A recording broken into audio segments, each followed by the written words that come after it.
Hi guys, welcome back to my channel. তোমরা সবাই কেমন আছো? আশা করছি ভালো আছো। আমিও ভীষণ ভালো আছি। তো দেখো, বাবার বাড়িতে এসেই আবার ছুটতে হলো আমাকে শ্বশুর বাড়িতে। তার কারণ হচ্ছে আজকে যাচ্ছি আমি সাব সেন্টারে। আমাকে সাব সেন্টার থেকে কল করা হয়েছে যে আজকে টেটভেক আছে একটা। তো সেই জন্য যদিও বা আমি বাবার বাড়িতে এসেছি মাত্র দুদিন হলো, মানে এসেছি পরশু দিন, আর আজকেই আমাকে আবার যেতে হচ্ছে শ্বশুর বাড়িতে। বাড়িতে যাইনি, প্রথমে আমি গেছিলাম হচ্ছে সাব সেন্টারে, ওখান থেকে তারপর আমি বাড়িতে এসেছি। এই দেখো, বাড়িতেও চলে এসেছি, আমার নেওয়া হয়ে গেছে টেটভেক। তো আমাকে কিন্তু প্রত্যেকবারে এইভাবে আসতে হবে না, স্বাভাবিক। তোমরা জানো যে যারা বাবার বাড়ি থেকে থাকে তারা বাবার বাড়ি থেকেই ট্রিটমেন্ট নেয়, মানে সাব সেন্টারের যত যা চেক আপ বা রিপোর্ট থাকে সেগুলো করার জন্য। তো আমিও সেটাই করব, কিন্তু এইবারে একটু প্রবলেমের জন্য আমাকে কাকিমা ফোন করে বললো যে তোমাকে এইবারটা অন্তত আসতে হবে, তুমি চলে এসো, পরের বার থেকে তুমি বাবার বাড়ি থেকেই নেবে। তো আমি বললাম ঠিক আছে, যখন কিছু সমস্যা হচ্ছে তো ঠিক আছে, এইবারটা না হয় আমি যাব, ওখানে করে নেব। তো সেই জন্যই বাবার বাড়ি যাওয়ার এক দুদিনের মাথায় আমাকে আবার ঘুরে আসতে হলো। বাবার বাড়িতে গেছি মাত্র একদিন কি দুদিন মতো হয়েছে, তারপরেও দেখো আবার আসার পর মনে হচ্ছে যেন আমি বহুদিন পর এলাম, বহুদিন পর আমার রুমটাকে দেখছি পুরো খালি খালি হয়ে আছে। আর বাইরের টোটো দেখলে, আমরা বাড়ির কাছ থেকেই একজন টোটোকে বুক করে এনেছি, আর আমার একজন কাকু আছে। তো প্রত্যেকবার আমি যতবার বাবার বাড়িতে আসি বা যাই আমাকে ওই টোটো কাকুই নিয়ে আসে। তো এবারেও তাই। জানো তো, বাইকে যেতে আমার যতটা সমস্যা না হয়, টোটোতে যেতে একটু সমস্যা হয়, কিন্তু এটা যেহেতু বাড়ি থেকে ঠিক করে গেছি তাই কাকু একদমই আস্তে আস্তে করে চালিয়েছিল। আর এইদিকে দেখো, মা এখানে রান্না বান্না করে রেডি রেখেছে, কারণ আজকে দুপুরে আমরা এখানেই খাবো। যদিও আমি সকালে খেয়ে এসেছিলাম, মানে 10:30টার দিকে তো এসেছি বাড়ি থেকে, আমি খেয়ে এসেছিলাম ভাত, কারণ আমাকে পেট ভারী করেই যেতে হবে। আমাকে আগেও একবার আমি গেছিলাম, টেটভেক নিয়েছিলাম, মানে কোয়ার্টার থেকে আসার পরপরই নিয়েছিলাম। তখন আমাকে বলেছিল তুমি যতবার টেটভেক নেবে ততবার তুমি ভারী পেটে যাবে। তো সেই জন্যই আর কি। আর এটা ছিল আমার দ্বিতীয় নম্বর টেটভেক। আগে একটা নিয়েছি আর এই একটা নিলাম, জানি না এরপরে আরও আছে কিনা, যদিও থাকে সেটা আমি বাবার বাড়ি থেকেই নেব। খাওয়া দাওয়া করার পর বেশ অনেকক্ষণ রেস্ট নিয়েছিলাম, শুয়েছিলাম। শাড়ি খুলিনি, জাস্ট এমনি একটু শুয়েছিলাম। তারপর একটু বিকেল বেলাতে, মানে 3:30 হয়ে গেছিলো, 4টে মতো বাজে। তো তখন আমরা বেরিয়েছিলাম বাড়ি যাওয়ার জন্য। আর এখানে দেখো, সন্ধ্যাবেলা থেকে আবার ভিডিওটা শ্যুট করেছি, কারণ বাড়ি আসার পর আর ভিডিও শ্যুট করিনি। আর আমার না, মানে হাতে টেটভেক দিলে জানোই তোমরা কতটা ব্যথা করে। প্রথমবার কোয়ার্টার থেকে আসার পর তখন আমার মাস চলছিল হচ্ছে 4 মাসের শেষের দিকে। তো তখন আমি ফার্স্ট ডোজ নিয়েছিলাম। তখন না আমি বাম হাতে নিয়েছিলাম। এত পরিমাণের ব্যথা করেছিল, 3 দিন আমি হাত নাড়াতে পারিনি। তো সেই জন্য এইবারেও টেটভেকটা নেওয়ার সময় একটু ভয় পাচ্ছিলাম যে কতদিন ব্যথা থাকবে। তো তারপরে দেখি যে না, যেদিন নিয়েছিলাম ওই দিনই ব্যথা ছিল, দ্বিতীয় দিন থেকে আর কিন্তু কোনো ব্যথা ছিল না। তো জানি না, হয়তো আমার প্র্যাকটিস ছিল না বলেই হয়তো এটা হয়েছিল। তো তোমাদেরও কি ব্যথা থাকে সেটা অবশ্যই কমেন্ট করে জানিও। তো এখানে দেখো, এখন ওই পপকর্ন ভাজছিলাম, ওটাই খাচ্ছিলাম। আর এখানে মা হরলিক্স আর গরম জল দিয়ে গেল, আর ওখানে পাশে বাবা প্র্যাকটিস করছিল, সেটাই তোমাদের সাথে একটু শেয়ার করলাম। তোমরা আমাকে এই প্রেগনেন্সি রিলেটেড বেশ কয়েকটা প্রশ্ন করছো প্রত্যেকটা ভিডিওতে, বা আমি লাইভে এসেছিলাম তখনও আমাকে কমেন্ট করেছিলে।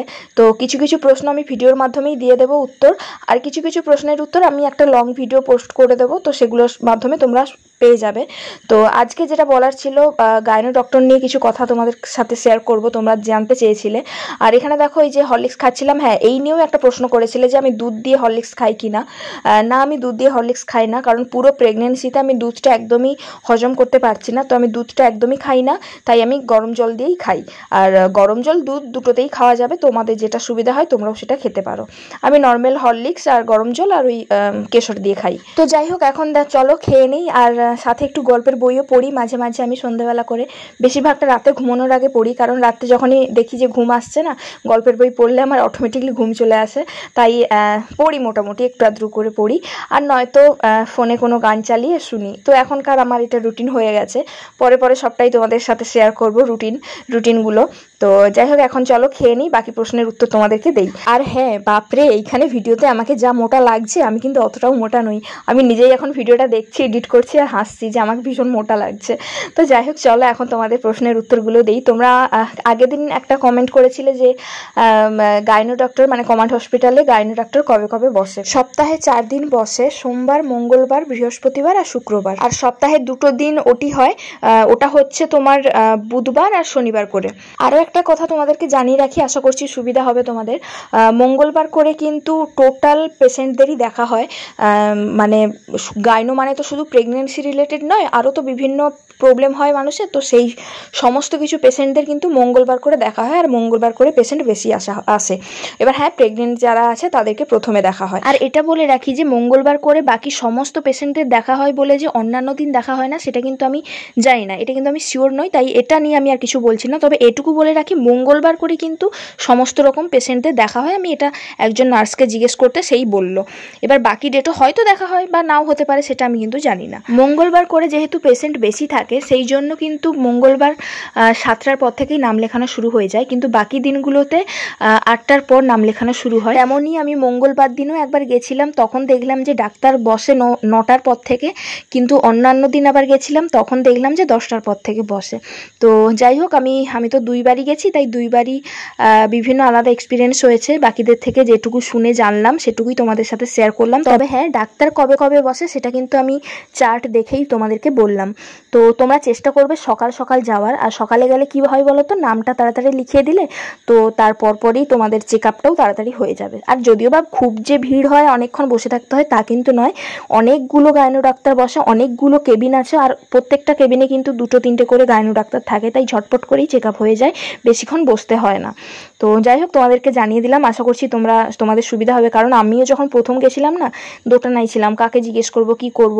যাই হোক, তোমরা আমাকে কালকে একটা ভিডিও একজন কমেন্ট করলে যে ডিটেলসে বলতে, সুবিধা হবে তোমাদের, সেই জন্যই তোমাদেরকে জানিয়ে দিলাম। যাই হোক, প্রশ্নটা যার ছিল আশা করি তার ক্লিয়ার হয়ে গেছে, উত্তর পেয়ে গেছো। তবুও যদি কিছু জানার থাকে অবশ্যই কমেন্ট করো, আমি চেষ্টা করবো রিপ্লাই দেওয়ার। তো এখন দেখো, বসেছি আমার একটা পার্সেল খোলার জন্য।